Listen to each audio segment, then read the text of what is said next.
ഓം നമോ ഭഗവതേ വാസുദേവായ.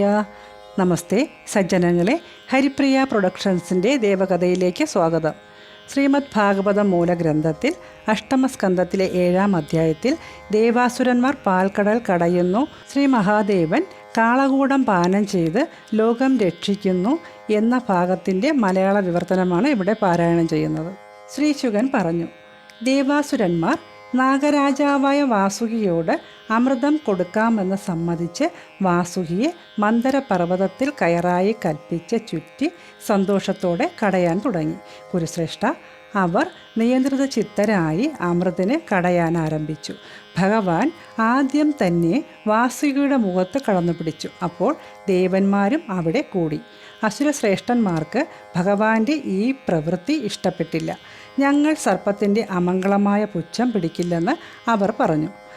അധ്യയനം, ശാസ്ത്രശ്രവണം എന്നിവയോടു കൂടിയവരും ജന്മം കൊണ്ടും കർമ്മം കൊണ്ടും പ്രശസ്തരുമാണ് ഞങ്ങൾ. ഇങ്ങനെ പറഞ്ഞ് മിണ്ടാതിരിക്കുന്ന അസുരന്മാരെ കണ്ട് ദേവന്മാരോടൊത്ത് ഭഗവാൻ ചിരിച്ചുകൊണ്ട് വാസുകിയുടെ മുഖം വിട്ട് വാൽ പിടിച്ചു. ഇങ്ങനെ സ്ഥാനം മാറിപ്പിടിച്ച് ദേവാസുരന്മാർ ശ്രദ്ധയോടെ അമൃതിനെ പാലാഴി കടഞ്ഞുകൊണ്ടിരിക്കെ ആലംബമില്ലാതെ പർവ്വതം വെള്ളത്തിൽ മുങ്ങി. പാണ്ഡുപുത്ര, മന്ദരം ബലവാന്മാർ പിടിച്ചിട്ടും കനം കൊണ്ട് വെള്ളത്തിൽ താഴുക തന്നെ ചെയ്തു. ബലമേറിയ വിധിയാൽ പൗരുഷം വെറുതെയായപ്പോൾ അവർ ഭഗ്നാശയരായി വാടിയ മുഖത്തോടെ വർത്തിച്ചു. അപ്പോൾ വിഘ്നേശനുണ്ടാക്കിയ വിഘ്നം കണ്ട് അപാരവീര്യനും സത്യസങ്കല്പനുമായ ഭഗവാൻ അത്യത്ഭുതകരവും മഹത്വമായ ഒരു ആമയുടെ സ്വരൂപമെടുത്ത് വെള്ളത്തിലാഴ്ന്ന് മന്ദരപർവ്വതം ഉദ്ധരിച്ചു. പൊങ്ങി വന്ന കുലപർവ്വതം കണ്ട് ദേവാസുരന്മാർ പിന്നെയും കടയാൻ എഴുന്നേറ്റു. മറ്റൊരു ദ്വീപ് പോലെ വലുതായ സ്വരൂപം ചേർന്ന ഭഗവാൻ 1,00,000 യോജന വിസ്താരമുള്ള തൻ്റെ പൃഷ്ഠഭാഗം കൊണ്ട് അതിനെ ധരിച്ചു.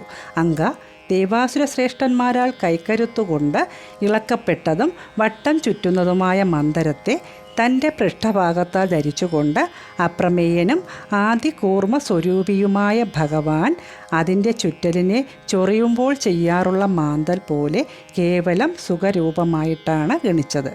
ഭഗവാൻ ഇങ്ങനെ ആസുര രൂപത്തിൽ അവരുടെ വീര്യം, ബലം മുതലായവയെ വർദ്ധിപ്പിച്ചുകൊണ്ട് അവരെ സമീപിച്ചു. ദൈവരൂപത്തിൽ ദേവന്മാരെയും നിദ്രാരൂപനായി വാസുകിയെയും അദ്ദേഹം പ്രോത്സാഹിപ്പിച്ചു സഞ്ചരിച്ചു. സഹസ്രബാഹുവായി ഭഗവാൻ മറ്റൊരു പർവ്വതശ്രേഷ്ഠൻ എന്ന പോലെ കൈകൊണ്ട് അമർത്തിപ്പിടിച്ച് ദ്യോവിൽ സ്തുതിച്ചുകൊണ്ടിരിക്കുന്ന ബ്രഹ്മാവ്, ശിവൻ, ഇന്ദ്രൻ മുതലായവരാൽ ദിവ്യപുഷ്പങ്ങളാൽ വർഷിക്കപ്പെടുന്നവനായി നിലകൊണ്ടു. ഇങ്ങനെ മുകളിലും താഴെയും ദേവാസുരന്മാരിലും പർവ്വതത്തിലും വാസുകിയിലുമെല്ലാം അതാതു ഭാവത്തിൽ പ്രവേശിച്ച് ഭഗവാനാൽ പ്രേരിതരും മതോന്മത്തരുമായ അവർ മന്ദരത്താൽ ക്ഷോഭിക്കപ്പെട്ട മുതലകളോടെ പാൽക്കടൽ കടഞ്ഞു. പൗലോമന്മാർ, കാലകേയന്മാർ, മഹാബലി, ഇല്വലൻ മുതലായ അസുരന്മാർ വാസുകിയുടെ അനേകം കഠോരങ്ങളായ ദൃഷ്ടികൾ, മുഖങ്ങൾ, ശ്വാസങ്ങൾ എന്നിവയിൽ നിന്ന് വരുന്ന തീ കൊണ്ടും പുക കൊണ്ടും നഷ്ട തേജസ്സുകളായി കാട്ടുതീ കൊണ്ട് ദഹിപ്പിക്കപ്പെട്ട സരള വൃക്ഷങ്ങൾ പോലെയായി തീർന്നു. ഭഗവാൻ അധീനങ്ങളായ മേഘങ്ങൾ വാസുകിയുടെ ശ്വാസാഗ്നി ശിഖകളാൽ ഹതപ്രഭന്മാരും പുകപിടിച്ച വസ്ത്രങ്ങൾ, മാലകൾ, വിശിഷ്ട കഞ്ചുകങ്ങൾ, മുഖങ്ങൾ എന്നിവ ചേർന്ന ദേവന്മാരിൽ വർഷം ചൊരിഞ്ഞു. സമുദ്രത്തിലെ തിരമാലകൾ സ്പർശിച്ചു വരുന്ന ശീതളവായു വീശുകയും ചെയ്തു. ദേവാസുരന്മാരാൽ കടയപ്പെടുന്ന പാലാഴിയിൽ നിന്ന് അമൃതം ഉണ്ടാകാതിരുന്നപ്പോൾ ഭഗവാൻ തന്നെ സ്വയം കടഞ്ഞു.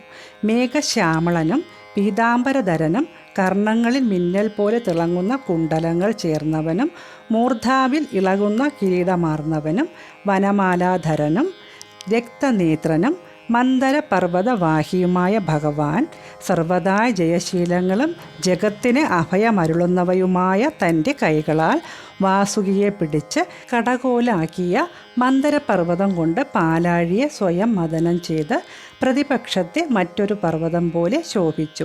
കടഞ്ഞുകൊണ്ടിരിക്കുന്നതും സംഭ്രമിച്ച മത്സ്യങ്ങൾ, മകരങ്ങൾ, ആമകൾ എന്നിവ പുറത്തു വരുന്നതും തിമി, ദീപം, മുതല, തിമിംഗലം എന്നിവയാൽ പൂർണ്ണവുമായ സമുദ്രത്തിൽ നിന്ന് കാളകൂടമെന്ന് പ്രസിദ്ധവും അത്യുഗ്രവുമായ വിഷം ഉണ്ടായി.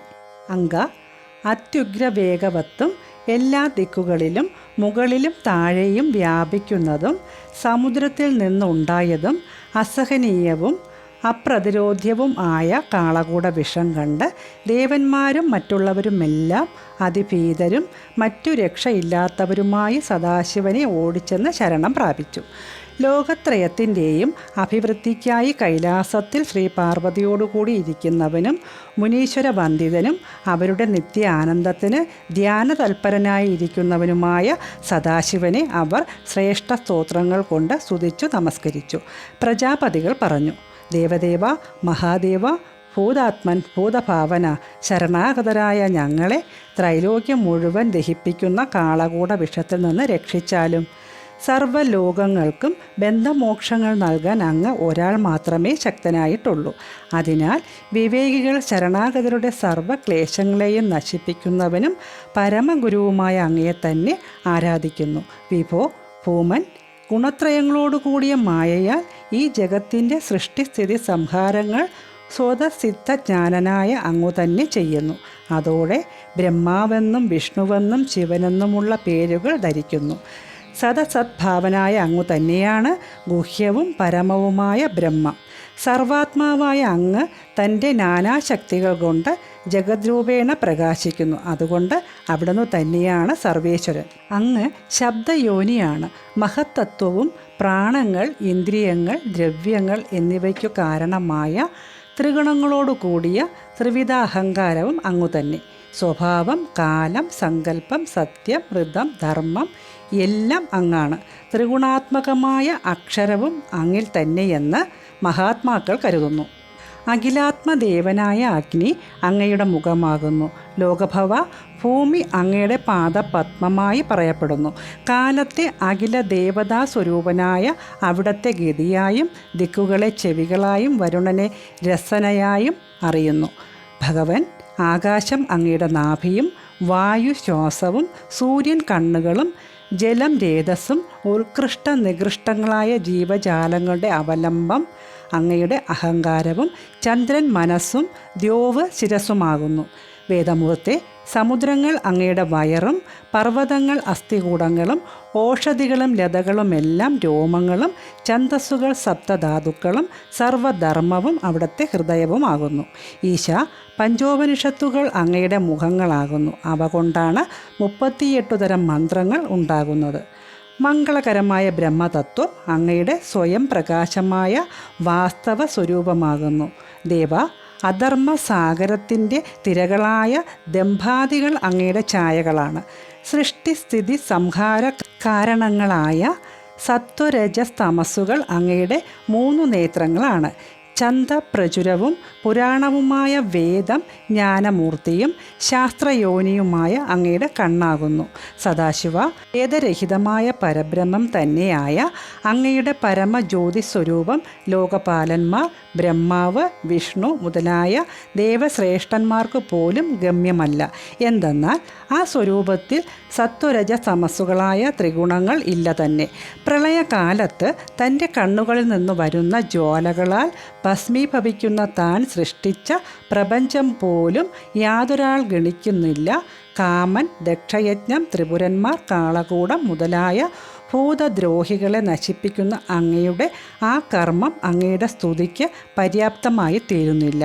ആത്മാരാമന്മാരായ പരമഗുരുക്കളാൽ പോലും ഹൃദയത്തിൽ ധ്യാനിക്കപ്പെട്ടുകൊണ്ടിരിക്കുന്ന പാദപത്മത്തോടു കൂടിയവനും നിത്യസമാധിനിഷ്ഠനുമായ അങ്ങയെ ദേവിയോടു കൂടിയിരിക്കുന്നത് കൊണ്ടും ശ്മശാനത്തിൽ ചരിക്കുന്നത് കൊണ്ടും ദേവീസക്തനെന്നും ഉഗ്രനും പരുഷനുമെന്നും അർത്ഥശൂന്യമായി പറയുന്നവർ അങ്ങയുടെ ലീല അറിഞ്ഞവരല്ല. കാര്യകാരണങ്ങളിൽ നിന്ന് അതിദൂരത്തിൽ വർത്തിക്കുന്നവനും അപരിച്ഛിന്നനുമായ അങ്ങയുടെ തത്വം അറിയുന്നതിന് പോലും ബ്രഹ്മാദികൾ ശക്തരാകുന്നില്ല. അപ്പോൾ പിന്നെ ബ്രഹ്മാവിനാൽ സൃഷ്ടിക്കപ്പെട്ട ഞങ്ങൾ അങ്ങയുടെ മഹിമ വാഴ്ത്തുന്നത് എത്ര ശക്തരാകും? മഹേശ്വര, കാരണപൂർവം പ്രകാശിപ്പിച്ച ഈ സ്വരൂപം മാത്രം ഞങ്ങൾ കാണുന്നു, അല്ലാതെ അങ്ങയുടെ വാസ്തവ സ്വരൂപം അറിയുന്നില്ല. അവ്യക്ത കർമാവായ അങ്ങയുടെ ആവിർഭാവം ലോകത്തിൻ്റെ മുഴുവൻ ആനന്ദത്തിലാണ്. ശ്രീശുകൻ പറഞ്ഞു, സർവസുഹൃത്തായ ദേവൻ പ്രജകളുടെ വലുതായ ആ വ്യസനം കണ്ട് കരുണാപീഡിതനായി പ്രിയയായ സതിയോടിങ്ങനെ പറഞ്ഞു. ശിവൻ പറഞ്ഞു, ഭവാനി, പാൽക്കടൽ കടയുമ്പോൾ ഉണ്ടായ കാളകൂട വിഷത്തിൽ നിന്ന് പ്രജകൾക്ക് വന്നുകൂടിയ വലിയ ദുഃഖം നോക്കൂ.